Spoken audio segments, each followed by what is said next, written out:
Hello, people. Time for chapter 1 because Cameron chose to be about. Chapter 1 The Champion.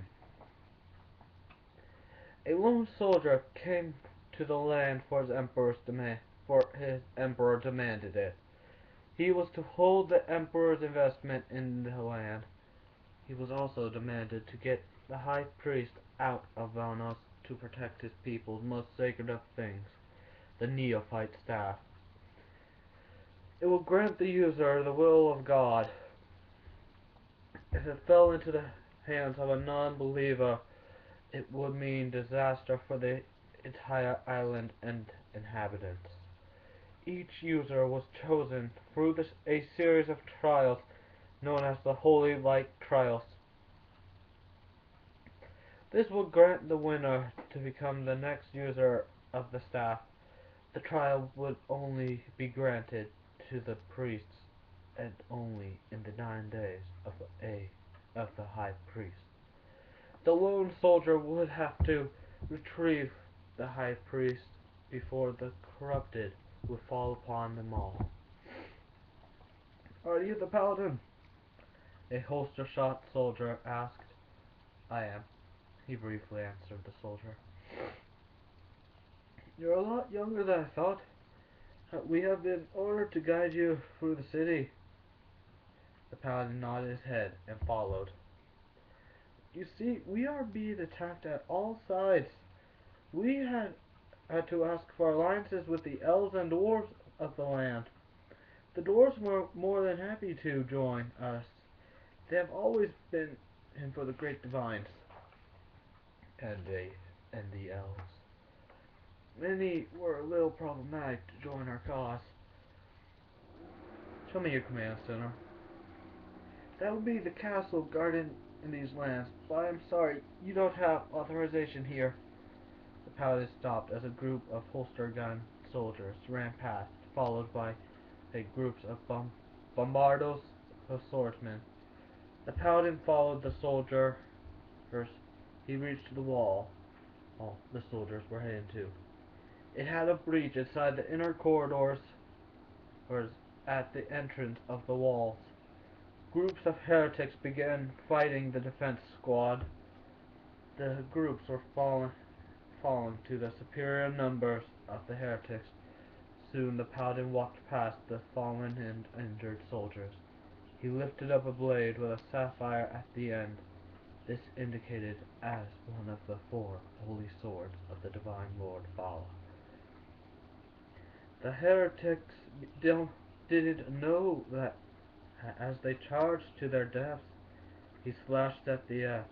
The blade began to glow blue as the sapphire on the hilt. The holy light hit the heretics, leaving them vulnerable to the paladin. The sword flew through the air, cutting through its victims as a knife would butter. Each of the heretics got a taste of the paladin's steel. You don't have things under control, do you? The paladin gave the soldier a blank look. No, he replied. Bring me to the castle before things get out of hand, and block this off. The two of them slowly moved to the castle, where everything would be turned over to the paladin. On the way, he saw a little girl, around the age of 15, left alone on the street. He stopped and walked up to her. She moved back a little. He put his hand out to her. She slowly but surely moved hers close to his. A man came out of a tavern. "Ah, you're still here," he yelled at her. "I guess I will have to teach you a lesson for begging outside my house." He grabbed her arm and walked to a hatchet on the other end of her. She screamed as he lifted the hatchet. The paladin grabbed the man's hand and pulled the hatchet away from him. "Who are you to get in the way of what I am doing?" "I am not going to let you do that, sir," he blurted out. "You can't tell me what to do." The man grabbed the hatchet and tried to pull it out of the paladin's hands. He pushed the man to the ground and pulled the handle away from the rest of the hatchet. He threw the pieces onto the ground and walked to the girl. He lifted her up and he lifted her into his arms and walked to the castle with her. The guards looked at the man and lifted him up. They pulled him into his house and dropped him at the doorway. The man rolled and turned as the guard closed the door. The paladin walked into the castle with the girl in his arms. "Halt, paladin," the guard commanded. "You don't have authorization here, especially with a little beggar girl." "You have lost control of the situation," the paladin rebuked. "By order of the Emperor, you are to hand control to me now, or else you would be declared as a heretic." "You have the nerve to—" "Move, soldier," a man wearing red and white robes asked. "In the name of Bala, you will move." "Yes, High Priest." The paladin walked into the castle fairground. He saw the supervising officer at the balcony to the master bedroom. The paladin placed the girl onto the fairground textile. He walked into the castle lobby and up the stairs into the corridors. The place was well lit. He opened the door to see a demon feasted on the body of the supervisor. He dropped his sword into the demon's head. The demon screeched for all around to hear. It soon burst into flames upon the supervisor's corpse. The paladin walked back down to find the girl.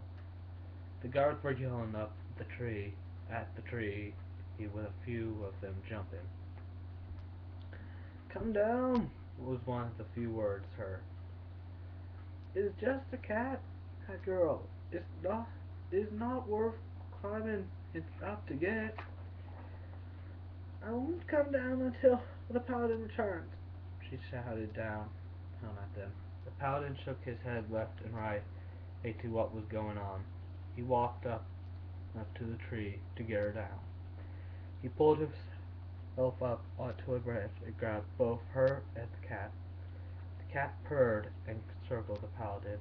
It then ran off back into the castle. The girls held on to him as soon as he was at ground level. She was gently placed onto the ground. "What's all this fuss about?" he asked the little girl. "I don't want anyone to do what that man did to me," she replied.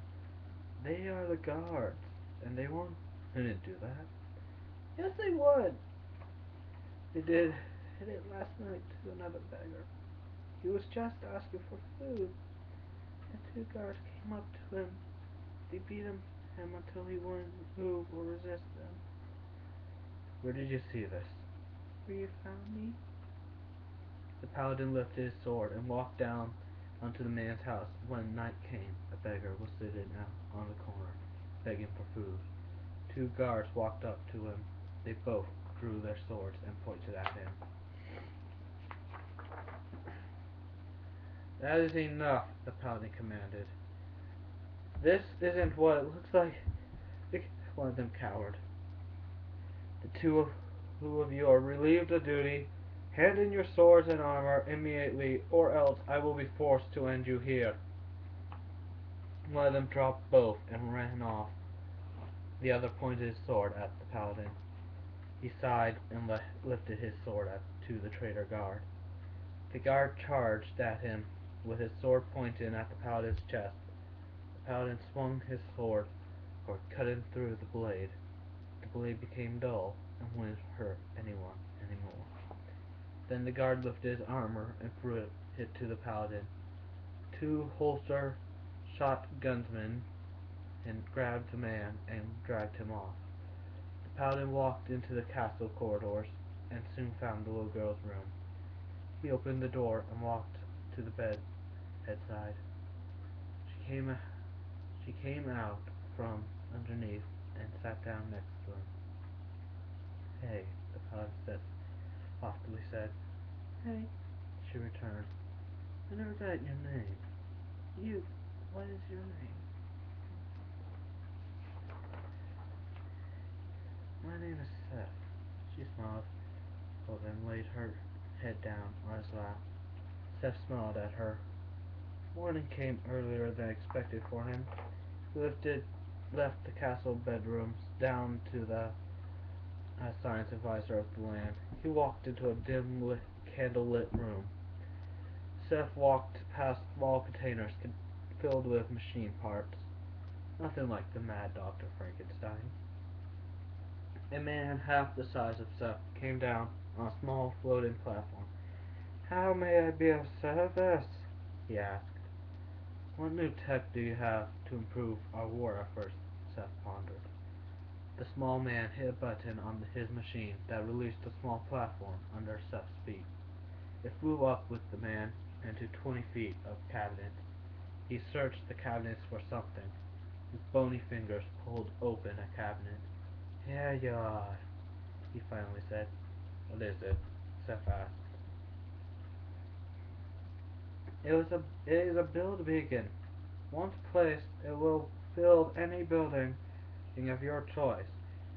It only works once. Do not let anyone but you have it."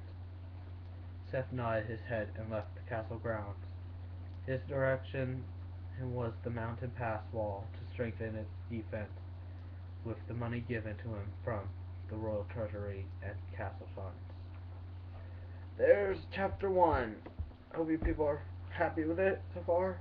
I'm going to be splitting this into parts for every chapter, okay? So see you on the next chapter, which will be uploaded a few minutes from now.